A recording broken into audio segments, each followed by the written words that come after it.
जिस वृंदावन में पधार कर आनंद का अनुभव कर रहे हैं, उसी वृंदावन में संतों ने नारद जी को भी पठाया, भेज दिया, जाओ नारद जी, वृंदावन में भक्ति निवास कर रही है, वहां जाकर आपके पितरों के कल्याण का मार्ग भक्ति से निकलेगा।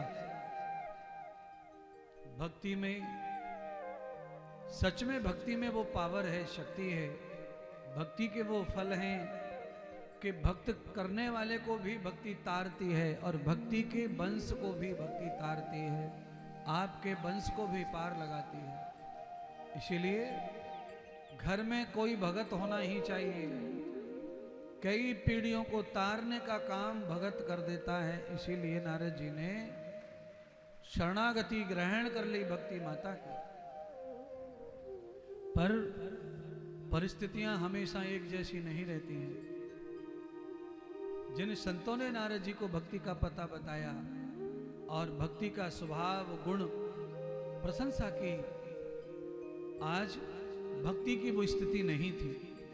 सब जगह पर माहौल बदलता है, समय बदलता है, तो वो समय नहीं रहता है, समय चेंज हो जाता है, वो चीज़ नहीं रह जाती है। बदलाव हर जगह आया है, हर जगह आता है।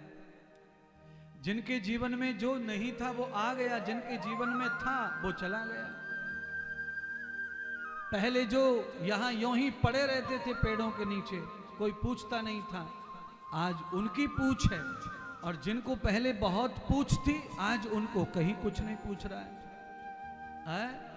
आज ये परिस्थिति हो गई है कि कई महात्मा ऐसे हैं वृंदावन में जिनकी पहले बड़ी पूछ थी, आज उनके आश्रम को ढूंढना भी कठिन हो जाता है, पता बताने वाले लोग नहीं हैं। और कुछ लोग ऐसे हैं वृंदावन में जिनको पहले कोई पूछता नहीं था, आज उनकी पूछ ही पूछ है। समय बदलते देर लगती और एक जैसा समय किसी के जीवन में नहीं आता है, समय बदल बदल कर आता है। इसीलिए आप निरंतर अपने विश्वास पर काम करते रहिए। आपके जीवन में भी पूछ वाला समय आएगा। आपका विश्वास डगमगाया तो फिर पूछ होने वाली आपकी ही कॉन्फिडेंस की वजह से पूछ होती है महाराज। आपका भरोसा कम पड़ा तो आप ही गिरेंगे सबसे पहले, बाद में कोई गिरेगा।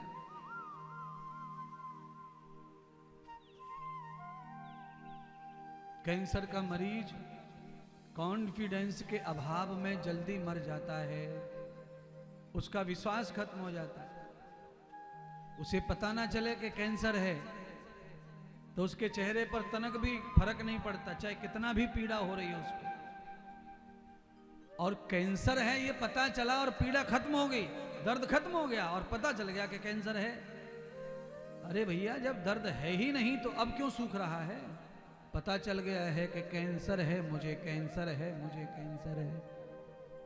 पता चलने पर भी जिसका कॉन्फिडेंस अटूट है वो हमेशा जीवित रहता है बीमारी के साथ।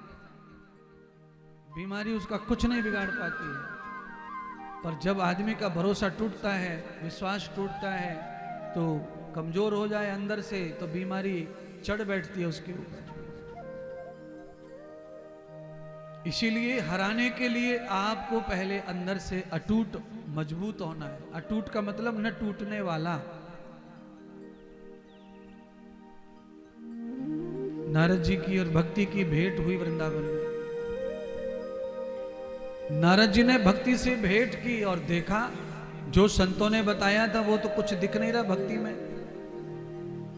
ये तो रो रही हैं और इनकी तो दोनों पैरों की जंघाओं पर बड़ी बड़ी लाशें पड़ी हैं।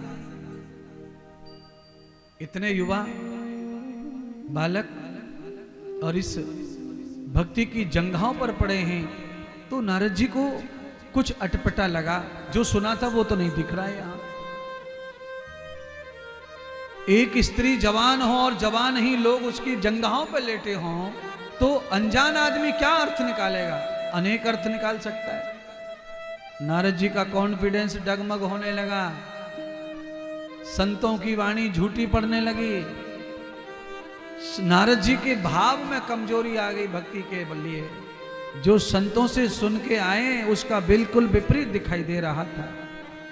संतों ने कहा कि जैसे ही भक्ति की भेंट होगी आपके दुख खत्म हो जाएंगे, आपका रोना धोना बंद हो जाएगा, आपके जीवन में खुशी की लहर दौड़ेगी। वहां उल्टा हो गया। नारद जी की भेंट हुई तो नारद जी के ऊपर दुखों का पहाड़ और बड़ा हो गया। पहले से तो था ही, अब ये महिला जो भक्ति हैं वो रो रही थी, परेशान थी और बहुत बड़ी जिम्मेदारी के लिए रो रही थी। दोनों बच्चे उनके जड़ के समान हो गए, अज्ञान हो गए थे, अविवेकी हो गए थे, आलसी। जवान बेटा आलसी हो जाए तो घर का नाश पक्का समझ लो आप।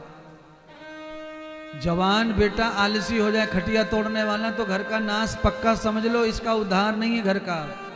चाहे कोई कितना भी संपन्न परिवार हो, पर उस घर की जवान औलाद अगर बिस्तर तोड़ती है पड़े पड़े तो उस घर का नाश पक्का है, पक्का। ढेर भंडार नहीं रहेंगे उस घर में, भंडार। उस घर से लक्ष्मी मुंह मोड़ लेती है जिस घर में जवान आदमी सोता रहता, बिस्तर पे पड़ा रहता है, काम नहीं करता, मेहनत नहीं करता, पुरुषार्थ नहीं करता। कितने लोग हैं जो औलाद से माथा पटक पटक के परेशान है।